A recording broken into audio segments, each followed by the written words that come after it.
Live from WSLS, this is 10 News at 6, working for you.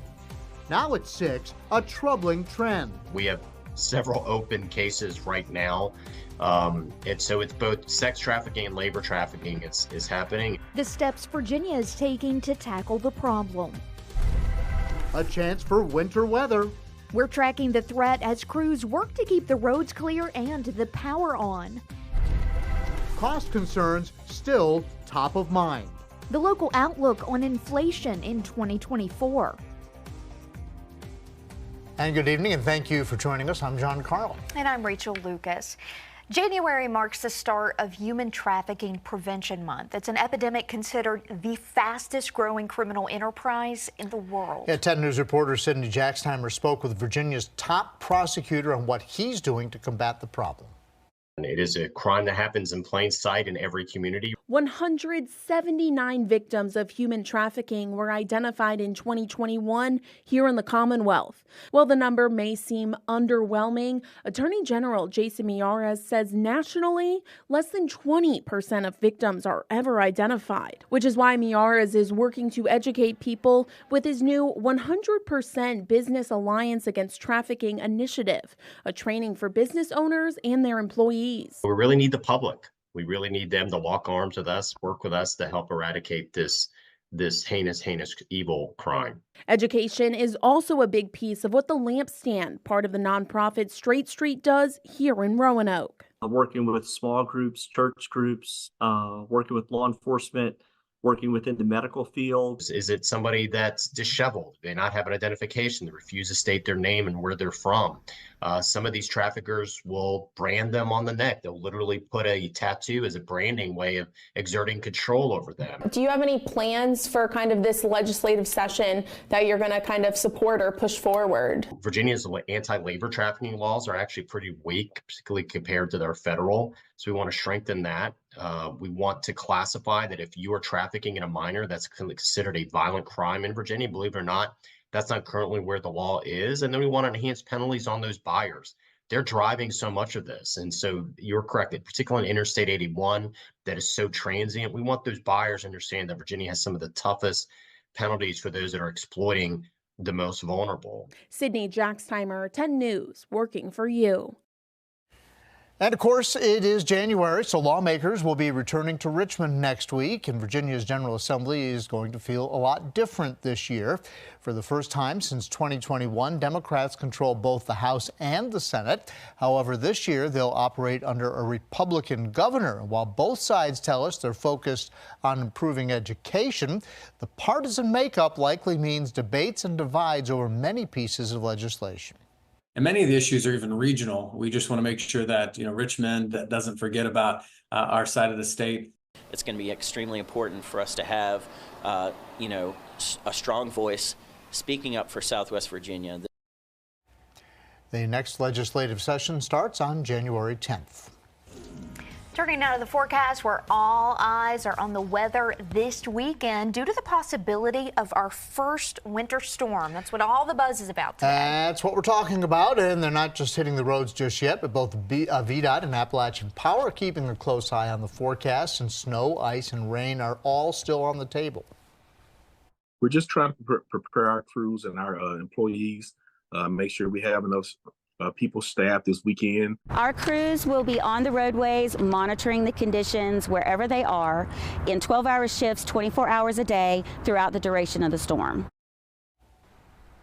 VDOT's Salem district will also have 1,000 pieces of equipment and 42,000 tons of salt to battle whatever Mother Nature brings. And while today was sunny and seasonable, your local weather authority is tracking the system very closely. They are. Meteorologist Parker Beasley's here to explain what's ahead. Parker.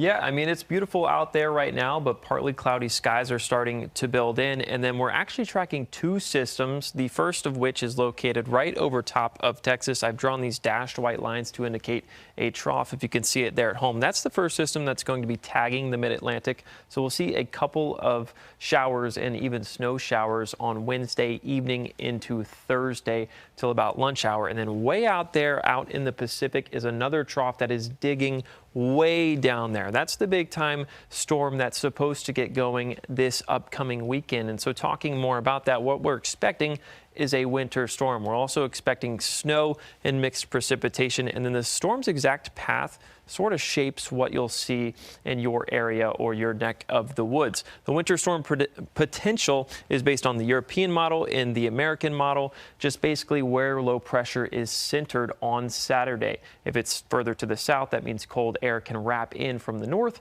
That means we'll see more snow. If low pressure is way up there and basically right over top of the mid-Atlantic or Roanoke, then we'll see warmer air that's funneled in, and we'll see more wintry mix in terms of sleet and snow and rain. Now, the storm track on Thursday is sort of separated, but come Saturday, it becomes more compressed and more together, and so the winter storm potential goes through the roof. I'll have more details on this coming up in your full weather segment in about 10 minutes' time. Roanoke City leaders are hopeful 2024 will be a year of improvements, especially when it comes to curbing crime. 10 News reporter Connor Dietrich joins us live following a joint meeting between City Council and the Gun Violence Prevention Commission. Connor, a lot of the discussion focused on funding. It did, Rachel, and both groups, the City Council and the Roanoke Gun Violence Prevention Commission, agree that communication needs to be better between the two groups, especially when it comes to funding for organizations that are trying to address gun violence. In 2023, 26 people were shot and killed in the Star City, an all-time high for the city. The Gun Violence Prevention Commission is in a new round of grant funding. They have $300,000 in ARPA funds, that's American Rescue Plan Act funds, to distribute this year. The group received 26 applications asking for a total of over $650,000, which means they will have to narrow down what groups get the money and how much they'll receive. Councilman Luke Priddy tells the commission he'd like to see the money go to groups with long-term solutions.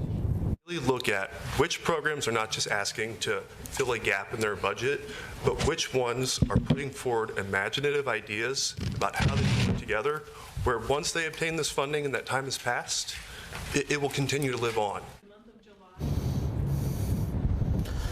The Gun Violence Prevention Commission plans to review the applications in the next 2 weeks, and because it is ARPA funding used for these grants, all that money will have to be spent by June 30th. Live in Roanoke, Connor Dietrich, 10 News, working for you. And the start of the new year could mean a change in prices. From groceries to gas, day-to-day necessities will likely fluctuate in 2024. A financial expert at Virginia Tech says most economists think inflation will ease to 2.5% because of the strain on the supply chain toning down. But he thinks consumer spending will remain strong, and therefore keeping inflation at 3 to 3.5 range, which is what the latest Consumer Price Index report was for November.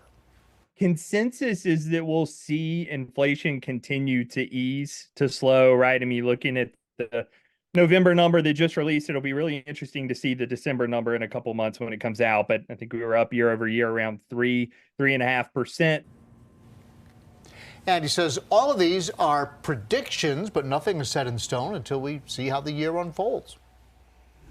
Coming up, a major break in a cold case. The local father finally getting answers decades after his son disappeared. And giving children a safe and comfortable place to lay their head at night, the nonprofit that needs your help making a difference.